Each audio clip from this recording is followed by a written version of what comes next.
Abuja, when we visited Germany a while back, we had the opportunity to also speak to Mr. Francis Sunday, a Nigerian who is also making a difference in Europe. Now, being an African in Europe, be it Italy, Germany, or even France, comes with its challenges. Some people see us differently. Some white folks even think we are all broke, we can't pay for our own stuff, we need handouts. Which in actuality, some of us can actually hire some of these folks. When I met Mr. Francis, he was telling me about a real life story that happened to him, which I think you guys need to hear about it, learn something from it, be inspired by it. So let's get into that video. Basically, there are a lot to talk about, but I would just mention a few things. What I find out that in Europe, which sometimes I take time for me to actually get used to, is that most Europeans, when they see you as an African, they always have this stereotype of you. They think, what can you do? An African is always hungry.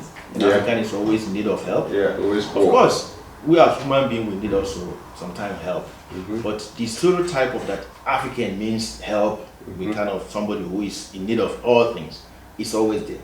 Like if, for example, if you approach some Germans, not all, we must also be very careful with it. There's not every German are racist, or not every European are racist. But most of, or some of them, they will say, okay, even if you have been here for 100 years, nobody have stayed here for 100 years, I mean for many years, and you can speak their language, even with all that, they still see you as a foreigner.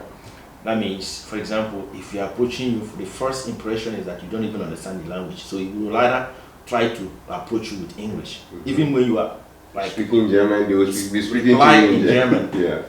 You will still like to repeat it again in English, thinking that of course you are a foreigner, you shouldn't even understand the language, or that you are not up to the level that you should speak the language. I'll give you one instance that happened recently. A friend of mine, I took him to a lunch. A very good friend of mine. So while we were there ordering the food, the waiter came in. I mean, we were outside actually, not inside. Came outside. She passed us, go to other table, correct their menu. Correct their request. And then we're back. So on the second time when she comes out, then we now approached her and said, "Hey, we've been here. Why then not taking our request?" And then the lady said, "Oh, she didn't notice us." It's that is not actually that is not the point. But that is just the beginning of the whole thing. So after we finished eating, you remember, I invited my friend for lunch. Not he invited me, I invited him. Then I called that we want to pay. Your friend was white or? He's a white, he's a German. Okay. So we called, we want to pay. The lady came, though I'm the one who called, we want to pay. She asked, are we going to pay together or separate? I said together. Now, even when she was attending, she was actually not looking at me. She was rather looking at my friend. So with the hope that my friend is the one who will pay. But I'm the one who called her to want to pay. So while she was talking, she was already, and I said, first question is, are we paying together? I'm the one who replied, together, not separate. I think there was another thing. Okay, they now asked, the next question is if I'm going to pay cash or with card. I said with card. But all these questions she's asking us, she's not actually, she was like backing me. She was not looking at you, no, she was looking at it. She was like not recognizing that I was there. Though I'm the one asking all these questions. So what I'm trying to say that such incident can occur. If you trade the table the other way around, if you see a white in Africa, most of our people or brother, sister over there, they will tell that, oh, because he's a white, he must be rich. Because he's a white, he must be like flowing with dollars, with euros. In short, his credit card is with credit card you can pay anything. Not knowing that not all, most of them even might not even have work. Though they are in Africa, but Africans will see them as somebody who is rich. So what we're trying to say is that the stereotype which we Africans see the Europeans that they are rich, it's not always the case. Likewise, the Europeans also see Africans that, look, we Africans were always hungry, we need help. It's not always the case. It's not always the case. But I think how we can beat them on this is that we as an African, we try to change the way we even perceive things. Like if you want to live here in Europe, first of all, make sure that you learn the language. Depending on with the language, you can as well mix, you can as well interact, you can as well even discuss it, or you must not take everything that is offered to you. But in a case that you don't even understand the language and you don't speak it, they can ride on you. Exactly. So the language, I think, is the key. Yeah. So go back to the topic, life in Europe. I think the best thing to do as an African when you arrive is to go to school.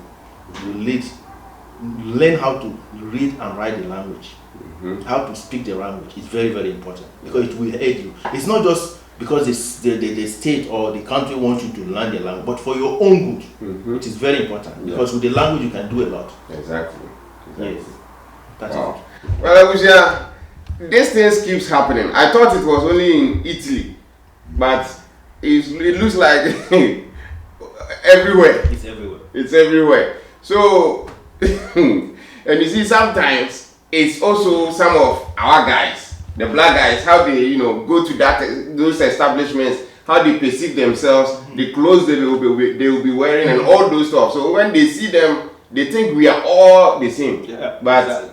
It's not like that. And his story is not a one-off. It happens everywhere. Similar thing happened to me right here in Italy. See, we wanted to open a company here, right? And we went to the place, where we can get that thing done. And immediately we got there. It is kind of an office space for different type of offices.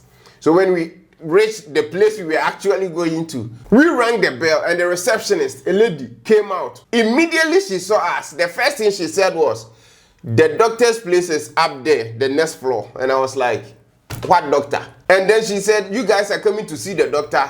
His floor is the next." And I was like, "Did I tell you I'm coming here to see any doctor?" I'm here to inquire about how to open a business and then see how I can get that done. And you are telling me because guys like me don't come to offices like that to open a business. So immediately she saw me, she was like, "Okay, this guy may be lost."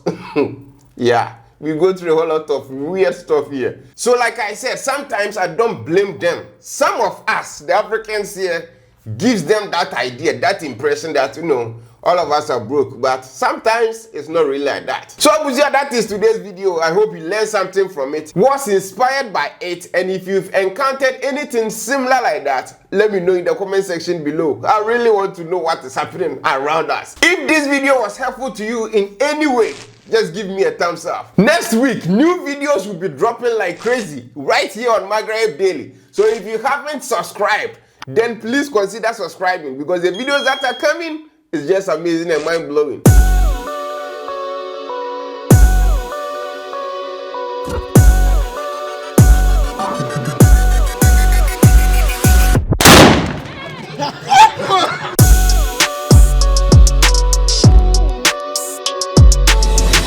Thanks for watching. Till we meet again, Afia. Adios.